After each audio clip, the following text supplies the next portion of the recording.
فاطمہ بنت قیس رضی اللہ عنہ بیان کرتی ہیں کہ میں نے رسول اللہ صلی اللہ علیہ وسلم کے اعلان کرنے والے کو سنا۔ وہ اعلان کر رہا تھا، چلو نماز ہونے والی ہے۔ میں نماز کے لیے نکلی اور رسول اللہ صلی اللہ علیہ وسلم کے ساتھ نماز ادا کی۔ آپ صلی اللہ علیہ وسلم نماز سے فارغ ہو کر ممبر پر بیٹھ گئے اور آپ کے چہرے پر اس وقت مسکراہٹ تھی۔ آپ صلی اللہ علیہ وسلم نے فرمایا، ہر شخص اپنی اپنی جگہ بیٹھا رہے۔ اس کے بعد آپ صلی اللہ علیہ وسلم نے فرمایا، جانتے ہو میں نے تم کو کیوں جمع کیا ہے؟ انہوں نے عرض کی، اللہ اور اس کے رسول ہی کو معلوم ہے۔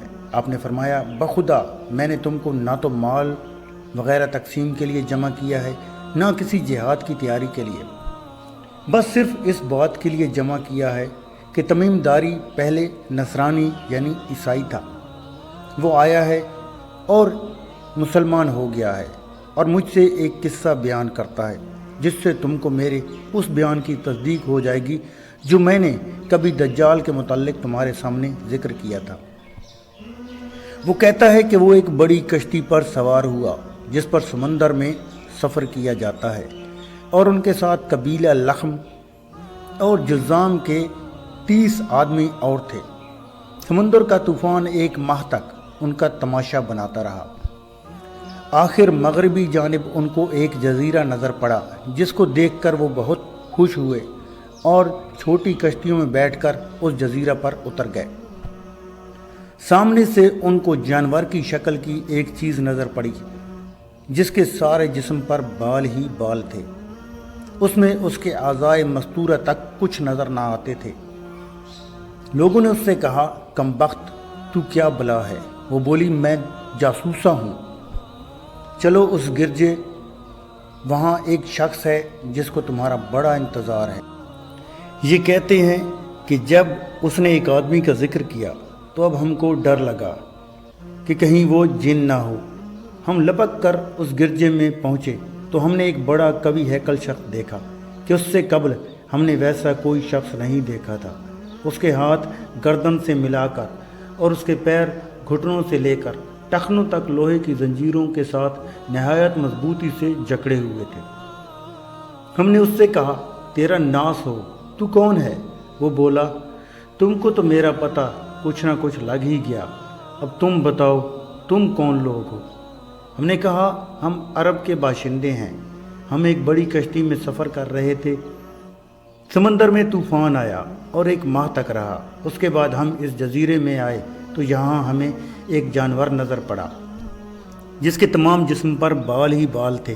اس نے کہا، میں جساسہ یعنی جاسوس ہوں، چلو اس شخص کی طرف چلو جو اس گرجے میں ہے۔ اس لیے ہم جلدی جلدی تیرے پاس آ گئے۔ اس نے کہا، مجھے یہ بتاؤ کہ بیسان شام میں ایک بستی کا نام ہے، اس کی کھجوروں میں پھل آتا ہے یا نہیں؟ ہم نے کہا، آتا ہے۔ اس نے کہا، وہ وقت قریب ہے جب اس میں پھل نہ آئے گا۔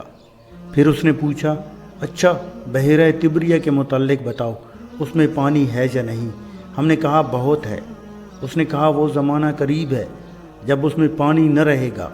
پھر اس نے پوچھا، زغر شام میں ایک بستی کا نام ہے، اس کے چشمے کے متعلق بتاؤ، اس میں پانی ہے یا نہیں، اور اس بستی والے اس کے پانی سے کھیتوں کو سیراب کرتے ہیں یا نہیں؟ ہم نے کہا، اس میں بھی بہت پانی ہے اور لوگ اسی کے پانی سے کھیتوں کو سیراب کرتے ہیں۔ پھر اس نے کہا، اچھا نبی الامین کا کچھ حال سناؤ۔ ہم نے کہا، وہ مکہ سے ہجرت کر کے مدینہ تشریف لے آئے ہیں۔ اس نے پوچھا، عرب کے لوگوں نے اس کے ساتھ جنگ کی ہے؟ ہم نے کہا، ہاں۔ اس نے پوچھا، اچھا پھر کیا نتیجہ رہا؟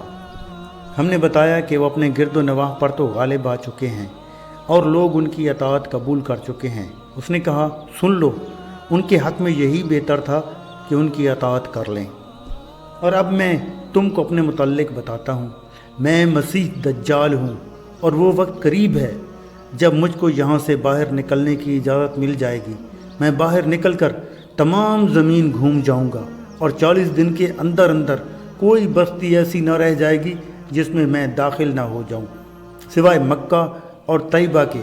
ان دونوں مقامات میں میرا داخلہ ممنوع ہے، جب میں ان دونوں میں سے کسی بستی پر داخل ہونے کا ارادہ کروں گا، اس وقت ایک فرشتہ ہاتھ میں ننگی تلوار لیے سامنے سے آ کر مجھ کو داخل ہونے سے روک دے گا، اور ان مقامات مقدسہ کے جتنے راستے ہیں ان سب پر فرشتے ہوں گے، وہ ان کی حفاظت کر رہے ہوں گے۔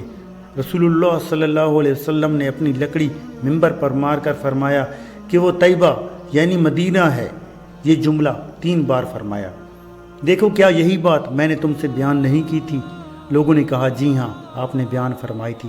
اس کے بعد فرمایا دیکھو وہ بحر شام یا بحر یمن، راوی کو شک ہے بلکہ مشرق کی جانب ہے، اسی طرف ہاتھ سے اشارہ فرمایا۔ ناظرین یہ تو تھی صحیح مسلم کی روایت جس میں ایک صحابی تمیم داری رضی اللہ عنہ کا دجال کے ساتھ ملاقات کا ذکر کیا گیا ہے۔ تو اور حدیث نبی صلی اللہ علیہ وسلم نے فرمایا قیامت اس وقت تک قائم نہ ہوگی جب تک 2 جماعتیں آپس میں جنگ نہ کر لیں، دونوں میں بڑی بھاری جنگ ہوگی، حالانکہ دونوں کا ایک ہی دعویٰ ہوگا، اور قیامت اس وقت تک قائم نہ ہوگی جب تک تقریباً 30 جھوٹے دجال پیدا نہ ہو لے، ان میں ہر ایک کا یہی گمان ہوگا کہ وہ اللہ کا نبی ہے۔